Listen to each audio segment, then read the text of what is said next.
So here's the thing. When you're a Democrat or you're on the left, you never, ever, ever really have to worry all that much about being censored on social media. It honestly is just not even something that enters your thought process. And so when I was a Democrat for 20 years, I never thought twice about the things that I posted online or what I said. I never heard about my friends getting banned. I never heard about censorship. I never heard about suspensions or any of those things. That instantly changed after my Trump rally article went viral. And keep in mind that I actually hadn't even left the Democratic Party when it went viral. But as soon as it did, as soon as this article that I wrote about going to a Trump rally as a Democrat and realizing that Trump supporters really aren't Nazis, as soon as it went viral on the internet, my interactions on social media fundamentally started to change. Instagram was the first. Instagram was the first platform that I was shadow banned on almost immediately, and I was shadow banned pretty much permanently for a while. I'm not right now, but I was definitely shadow banned for a really, really long time. I started getting messages from people on my Twitter saying, I was following you and someone at Twitter decided to unfollow me and I've had to refollow you several times, or you're being shadow banned. I have notifications set up for you and you're not showing up. Same thing on my YouTube. I mean, you guys tell me all the time. You literally leave comments for me all the time saying I was subscribed to your channel and now I'm not anymore. By the way, subscribe, make sure you're still subscribed, all that good stuff. So the change was instant. It was instant and it was palatable. And so I was actually very excited this week when Donald Trump issued his executive order targeted specifically at this type of nonsense. Now, some people are really up in arms about this executive order, like Trump's going to strip their 230 protections and blah, blah, blah. Listen, I actually think that this was a really measured response to what's going on. And it's clearly something that I think they've been thinking about for a while. And then the straw that broke the camel's back happened this week when Twitter decided to editorialize on Donald Trump's tweets. But I actually think this is a really good first step. Let's read what's in this order. Just a quick snippet from CNBC. The executive order would require the Federal Communications Commission, the FCC, to propose and clarify rules under Section 230 of the Communications Decency Act, a federal law largely exempting online platforms from legal liability for the materials that their users post. Such changes could expose tech companies to more lawsuits. The order asks the FCC to examine whether actions related to the editing of content by social media companies could potentially lead to the platform forfeiting its protections under Section 230. It requires the agency to look at whether a social media platform uses deceptive policies to moderate content and if its policies are consistent with the terms of service. So here's my interpretation of what's going on here. And listen, I'm not a lawyer. I've listened to a lot of different perspectives on this order. Here's my interpretation of what's going on. Trump is basically telling big tech, cut it out. That's all it is. He's saying, cut it out. Cut the BS with censoring conservative thought. Now, at this point, Twitter and Facebook and YouTube and all of the other platforms, they really have a decision to make. They can say, okay, yeah, we've been censoring conservatives more than we've been censoring people on the left. We really shouldn't be doing that. It is not in keeping with the spirit of Section 230. And that's really what this is. This is not about creating any new laws. It's not even about stripping them immediately of their 230 protections. It's about saying, you will abide by the laws that are already on the books and putting in place a system to clarify what is allowed, what type of speech are they allowed to ban, and what type of speech are they not allowed to ban under the current law. Because the issue here seems to be that although Section 230 has existed, it has not really been enforced. And what the executive order is saying is, listen, we're going to start enforcing it. You guys need to cut this nonsense out. So what did Twitter do? Twitter responded basically like a petulant teenager and said, no, Trump, and now they're pushing back, and now they're censoring even more speech, and I don't know, this is just anecdotal, but I have seen an increase definitely in like the past couple days of conservatives being censored, being suspended, having tweets removed, all this stuff. I've absolutely heard of an increase from it among the people that I communicate with. That's anecdotal. I don't know if that means anything, but there was something that happened last night that really got my attention. in conjunction with this. Mike Harlow is one of the kindest people that I've ever met. He is a walk away. I actually met Mike before all of the stuff with my article went viral and before most of you knew me. So we had connected before then, and he's just the sweetest guy in the world. And Mike got a permanent ban on Twitter last October. But then he fought it. He fought it for 6 months. He is a really persistent individual. He does not give up. He fought this permanent ban for 6 months. And he overcame it. They actually reinstated his account. And we're going to talk about the story of that. But last night, my heart just sunk when he posted on Instagram, "Unbelievable. Twitter reinstated my permanent ban. I broke no terms. Same BS reason they gave me last time, evading a permanent suspension. How can I evade a suspension when they unsuspended me? I've never had multiple accounts. This is bullshit. I haven't said one word that they can get me on, so they invent a reason. Because they see how quickly I'm growing." And it's true. Once Mike Harlow's Twitter account got reinstated, his followers grew very, very, very quickly. He was increasing at a clip because he is effective in talking about the nonsense on the left. Now, Mike is, I think he's technically a Republican, but he's really more of a centrist than anything else. He's more center-right. But he speaks loud and clear about the nonsense that's going on. And, you know, he's one of the people that platforms like Twitter hate the most because he's a gay man. So they hate nothing more than LGBT people who are like, "We see right through you." And they suspended him again.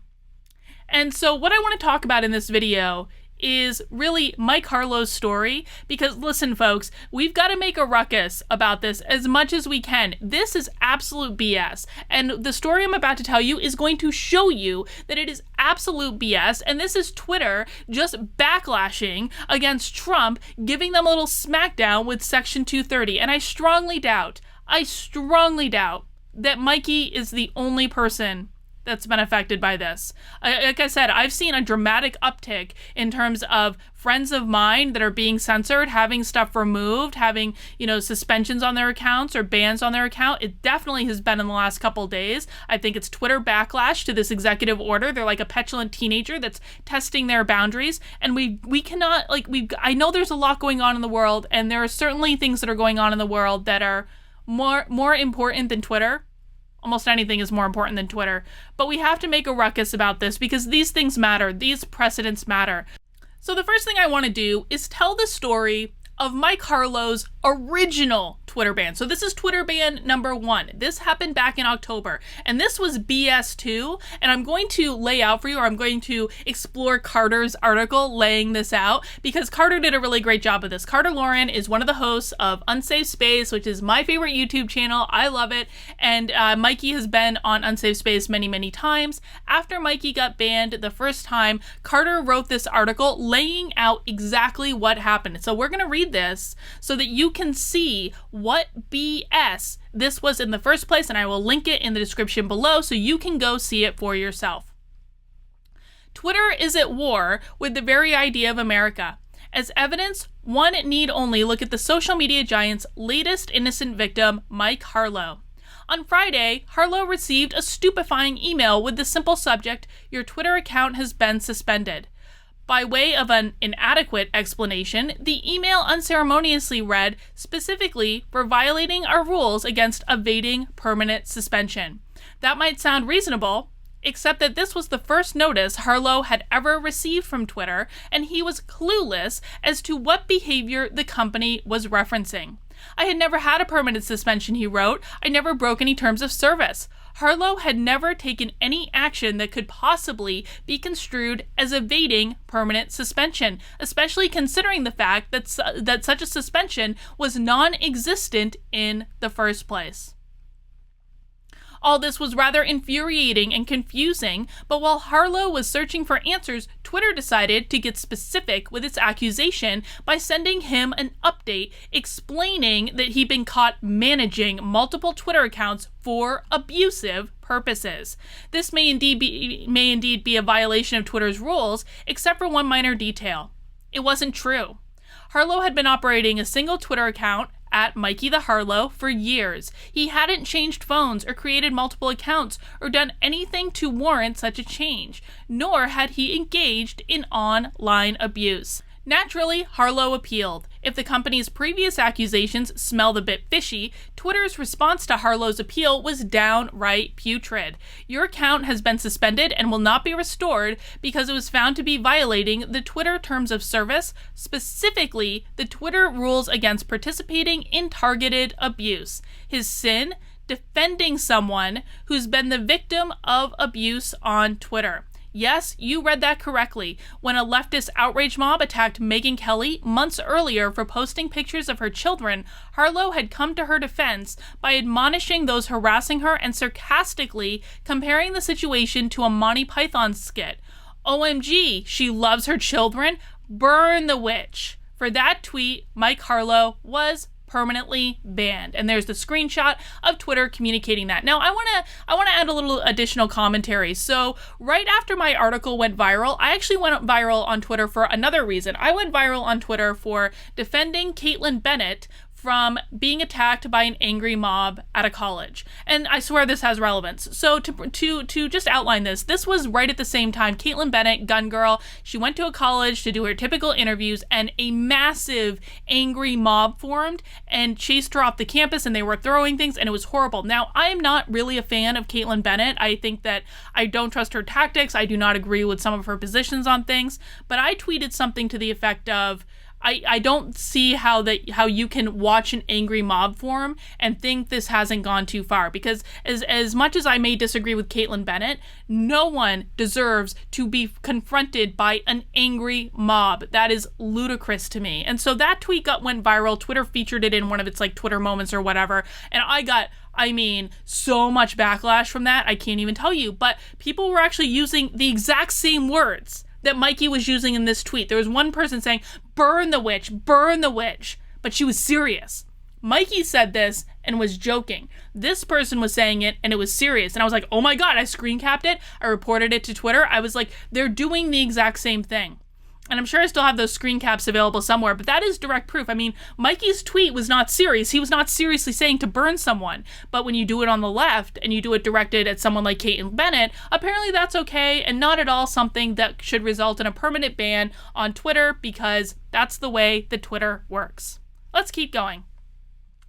Except that's not why Mike Harlow was banned. No one, not even an incompetent Twitter employee, reads that tweet and sees any form of abuse, especially not targeted abuse, unless, of course, the person doing the reading is dishonest. If the goal isn't to enforce Twitter's rules objectively and fairly as possible, but instead to leverage their nebulous and malleable language in order to purge the platform of its most effective ideological enemies, then the reason for Harlow's ban becomes crystal clear.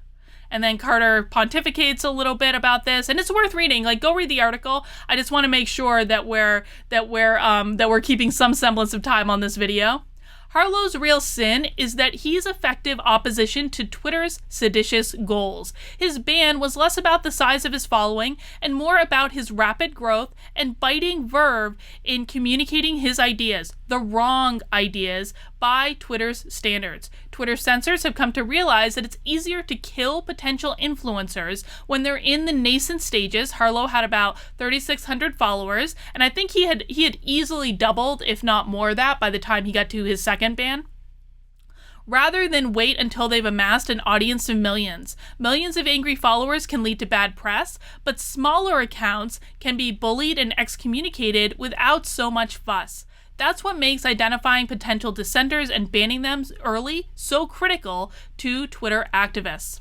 So what made Mike Harlow's account pop up on Twitter's threat radar? As an emerging voice in the gay community and a prominent member of the walkaway movement, he voted for Bernie in 2016, Harlow used the platform to poke holes in the sacred transgender propaganda worshipped by Twitter. I don't know what that word is, Carter, I'm sorry. Far from a transphobe, Harlow sees through the social justice smokescreen and advocates for a more rational approach. Lesbian, gay, bisexual, and transgendered people want to be treated the same as everyone else, he wrote in one tweet. Radical alphabet people want to be treated differently. That is the key distinction. And that is why sane LGBT individuals take such exception to the latter category. Agree with him or not, to Twitter, even entertaining the idea that radical trans activists might be wrong about anything is heresy. And Harlow was a habitual heretic. Good. And I'm not going to read the tweets because I don't want to get in trouble. But again, like you can go and read this article and really understand why Mike was banned, because Carter lays it all out. But what you need to know for this purpose is that he got banned for this BS reason, for this tweet that he was defending Megyn Kelly on. That was his first ban. Now, as I said, Mike Harlow overcame it. He fought for literally 6 months to overcome this Twitter ban. And I'm going to actually let you hear from him himself as he tells you how he did it, because I interviewed him not too long ago on this channel. So here is Mike Harlow discussing how he overcame his permanent Twitter ban. So you got permanently banned from Twitter, which is usually something that you can never, ever, ever, ever come back from. And you spent months working on this. So what did it? I really just never gave up. Because to have them to be able to decide that because I mean, Twitter is basically, for better or worse, where the conversation is happening. So to have them, the fact that they have the ability to just remove your voice from the discussion and just slap a muzzle on your mouth, it was the principle of it. It's not about I need a Twitter account. It's not about me personally. I just think it's a much bigger issue than me, and I feel like that's how hard we need to fight for every person who gets banned. So anyway, I just didn't stop. It took me like 6 months, and so finally I'd gone to the Better Business Bureau a bunch of times. I'd filed an FEC report. I had done everything I could think of, and it was pointless. I actually even had somebody, a friend of mine knows somebody who worked at Twitter, and they were like, they tried bringing it up to them, and they were like, "Ooh, they really do not want you on there." I kind of think like how busy are the people at Twitter where they actually like know the names of people who they're intentionally like. I would never even think that would be the case. You know what's funny though? So this is how psychotic I was in trying to get it reversed. So Twitter has like no customer service, no email address, no nothing. So, but they do have a hotline you can call, which doesn't link to anything, except it has a thing where it's like, if you know your party's extension, dial it now. Mm-hmm. I literally tried for weeks, systematically going through it. 1, 2, 3, 100, 101. I think around like 1,000 something. I hit on one who was the president of diversity and inclusion. Mm-hmm. So I finally got her on the phone. As soon as I said my name, she like hung up and never answered again. So she knew exactly who you were. Yeah, which is strange because it's like I feel like I'm aggressively not famous. So right. I mean, like, and that's kind of the same thing. It's like, you know, even like, I mean, I got like all these followers after the Trump article, but I'm like, you know, having a couple thousand followers is really not that big a deal in the land of Twitter. So how does everyone at Twitter know who you are? Right? Yeah.